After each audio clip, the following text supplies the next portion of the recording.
வாமாம்மா, என்ன வேணும்? இன்னுமோ வாங்க சொன்னா மறந்துட்டேன். மறுபடியும் ஃபோன் பண்ணா திட்டுவா. ஐயோ தெரியல. நீ என்ன பண்ற? ஒரு பேப்பர் எடுத்து நான் என்ன சொல்றேன் அதெல்லாம் எழுது. சரி மாமா, சொல்லு மாமா. நீ சொன்னதெல்லாம் வாங்கிட்டேன். ஒரு முறை மறுபடியும் சொல்ற, செக் பண்ணிக்கலாம். Hamam soap 1, clinic plus shampoo 2, கடலப்பயிர் 100. வேற சொல்லுமா, எல்லாமே எடுத்து வச்சிருக்காங்க, எல்லாமே கரெக்டாக தான் இருக்கு. வேற என்ன முக்கியமானது? ஏதோ ஒன்று சொன்னேன். பெனாயிலா? பெனாயில் 1 சொல்லு. நீ சொன்னது எல்லாமே நான் வாங்கிட்டேன். வேற எதனா மறந்துட்டியா? உப்பு 1. நீ சொன்னது எல்லாமே எடுத்து வச்சிட்டேன்பா. ஏதோ மறந்துட்டு நீ. சரி விட, பார்த்துக்கலாம்.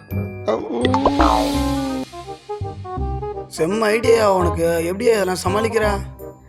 மறுபடியும் கேட்டனா எங்க சொல்லுவா? அடிப்பா.